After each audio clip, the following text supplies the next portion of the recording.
स्वागत है आपके अपने YouTube चैनल जीएसपी तासु पर। बीपीएससी टीचर से रिलेटेड सबसे पहले अपडेट पाने के लिए चैनल को लाइक, सब्सक्राइब, शेयर जरूर करें। चलिए देखते हैं अभी का अपडेट। बीपीएससी की साइट पर एक ऑफिशियली नोटिस आई है, चलिए देखते हैं क्या है कुछ। इस नोटिस में आपका सभी कुछ दिया गया है। बिहार लोक सेवा आयोग आवश्यक सूचना विज्ञापन संख्या 27/2023 अध्यापक नियुक्ति प्रतियोगिता परीक्षा। विज्ञापन संख्या 27/2023 विद्यालय अध्यापक नियुक्ति प्रतियोगिता परीक्षा का परीक्षा फल इस शर्त के साथ प्रकाशित है कि प्रकाशन के पश्चात प्रशासनिक विभाग के द्वारा नियुक्ति हेतु काउंसलिंग के समय ऑनलाइन आवेदन करते समय समर्पित वांछित शैक्षणिक प्रशैक्षणिक अर्हता संबंधी प्रमाण पत्रों की जांच उसके मूल प्रति से की जाएगी, जिसमें असफल होने पर उनकी पात्रता एवं परीक्षा फल दोनों ही स्वतः रद्द समझी जाएगी। इसलिए आवश्यक है कि अभ्यर्थियों के द्वारा ऑनलाइन फॉर्म भरते समय अपलोड किए गए कागजात दस्तावेज को डाउनलोड कर सत्यापन के समय सक्षम प्राधिकार प्रशासनिक विभाग के समक्ष उपस्थित करेंगे। अभ्यर्थियों के द्वारा अपलोड किए गए सभी दस्तावेज पर डाउनलोड करने पर उसमें स्वतः रजिस्ट्रेशन सहित नया वाटरमार्क अंकित रहेगा, जो पूर्व के वाटरमार्क से भिन्न होगा।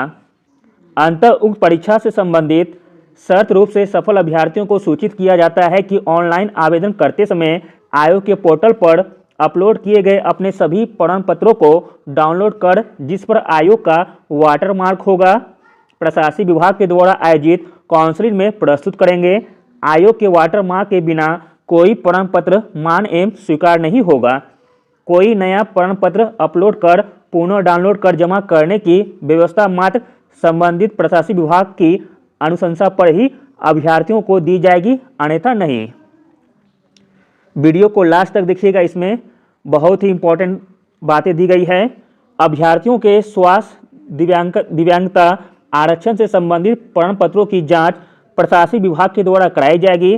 सभी दिव्यांग अभ्यर्थियों की दिव्यांगता की जांच अनिवार्य रूप से समक्ष medical college hospital IGMS AIIMS से कराई जाएगी, चाहे वे दिव्यांगता का लाभ लिए बिना ही गुणागुण के आधार पर ही क्यों नहीं सफल घोषित हो जाते हैं। ऐसा इसलिए आवश्यक है कि क्योंकि उन्हें दिव्यांगता के आधार पर ही परीक्षा के अतिरिक्त समय का लाभ दिया गया है। जांच के क्रम में अगर पाया जाता है कि उनके दिव्यांगता का दावा सही नहीं है या सरकार द्वारा निर्धारित मानक से कम दिव्यांग पाए जाने एवं पात्रता स्थापित नहीं होने की स्थिति में ऐसे अभ्यर्थियों को कदाचार की श्रेणी में मानते हुए उनका परीक्षा फल स्वतः रद्द समझा जाएगा और उन्हें दोषी मानते हुए विधि सम्मत अग्रेतर कार्रवाई की जा सकेगी। यहाँ कटअप के बारे में दिया गया है, चलिए देखते हैं। अर्हतांक एवं कटअप। पहला पॉइंट है कार्मिक एवं प्रशासनिक सुधार विभाग के संपर्क ज्ञापक संख्या 2374 दिनांक 16/7/2007 एवं पत्रांक 6706 दिनांक 1/10/2008 के अनुसार लिखित परीक्षा में शामिल समान वर्ग के उम्मीदवारों को 40%, पिछड़ा वर्ग के उम्मीदवारों को 36.5%, अत्यंत पिछड़ा वर्ग के उम्मीदवारों को 34% एवं अनुसूचित जाति एवं अनुसूचित जनजाति महिलाओं तथा दिव्यांग उम्मीदवारों को 32% न्यूनतम अर्हतांक प्राप्त करना अनिवार्य है। दूसरा पॉइंट में है स्पष्ट है कि वैसे अभ्यर्थी जिनका प्राप्तांक इस निर्धारित न्यूनतम अर्हतांक से कम है उन्हें मेधा सूची में शामिल ही नहीं किया जा सकता है और फिर उन्हें परीक्षा फल में सफल घोषित करने का प्रश्न ही नहीं रह जाता है। अगला पॉइंट है ध्यातव्य है कि आरक्षण नियमानुसार मेधा क्रम में सर्वप्रथम अनारक्षित कोटि की रिक्ति भरी जाती है। अंतः यदि अनारक्षित कोटि की रिक्ति अधिक हो और आरक्षित कोटि के योग्य अभ्यर्थियों की संख्या कम हो तो संभव है कि सभी आरक्षित कोटि के योग्य अभ्यर्थी अनारक्षित कोटि की रिक्ति के विरुद्ध सफल घोषित हो जाएंगे। ऐसी स्थिति में आरक्षित कोटि की रिक्ति खाली रह जाएगी और इस कारण उसमें कोई कटअप नहीं हो सकेगा, अर्थात यह NA यानी कि नॉट एप्लीकेबल रहेगा। साथ ही अनारक्षित कोटि की अंतिम रिक्ति पर यदि अनारक्षित कोटि के अभ्यर्थी सफल घोषित होते हैं तो उसका प्राप्तांक ही कटअप हो जाएगा और यह प्राप्तांक उस आरक्षित कोटि का न्यूनतम अर्हतांक भी हो सकता है जो स्पष्टतः अनारक्षित कोटि के न्यूनतम अर्हतांक से कम होगा।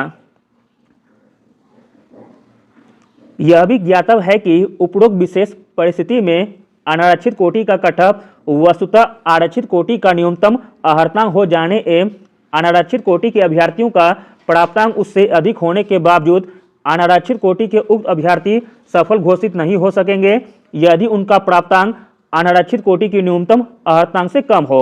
मेधा क्रम एवं टाई ब्रेकर, चलिए देखते हैं क्या है कुछ। लिखित परीक्षा वस्तुनिष्ठ के कुल प्राप्तांक परंतु भाषा में क्वालिफाइंग होने के कारण इसके प्राप्तांक को छोड़कर अर्थात शेष 120 प्रश्नों के प्राप्तांक के आधार पर आयोग द्वारा सफल अभ्यर्थी की औपबंधिक मेधा सूची तैयार की जाएगी। उपरोक्त कुल प्राप्तांक समान होने की स्थिति में चयनित विषय के मुख्य खंड भाग थर्ड अर्थात अंतिम 80 प्रश्नों के प्राप्तांक का उपयोग प्रथम टाई ब्रेकर के रूप में किया गया है, परंतु कक्षा 1 से 5 के अध्यापक हेतु लिखित परीक्षा में भाग थर्ड नहीं रहने के कारण इसमें कोई टाई ब्रेकर नहीं रहेगा। तीसरा पॉइंट है टाई ब्रेकर फर्स्ट के बाद ही समान अंक होने की स्थिति में द्वितीय टाई ब्रेकर में भाषा भाग का प्राप्तांक का उपयोग कक्षा 1 से 5 में अध्यापक हेतु किया गया है। और अंतिम पॉइंट है परंतु अन्य कक्षाओं के अध्यापकों हेतु भाषा भाग में गैर हिंदी अभ्यर्थियों के लिए पाठ्यक्रम के अनुसार अलग से प्रश्न नहीं रहने के कारण सभी के लिए समान अवसर और लेवल प्लेइंग फील्ड प्रदान करने हेतु बिहार राज्य विद्यालय अध्यापक नियुक्ति स्थानांतरण अनुशांसिक कार्रवाई एवं सेवा शर्त नियमावली 2023 की कंडिका 7 की उप कंडिका 5 के तहत न्यूनतम अर्हतांक नियत रहने के विवेकाधिकार का उपयोग करते हुए तथा विज्ञापन की कंडिका 6 चयन प्रक्रिया के अनुसार न्यूनतम अर्हतांक का आवश्यकतानुसार शिथिल करने का प्रावधान के तहत भाषा भाग में न्यूनतम अर्हतांक 0 घोषित किया गया है और भाषा भाग के प्राप्तांक को टाई ब्रेकर 2 के रूप में नहीं रखा गया है। टाई ब्रेकर 3 एवं 4 के रूप में क्रमशः अभ्यर्थियों का उम्र तथा देवनागरी लिपि में वर्णमाला के अनुसार उसके नाम को वरीयता दी गई है।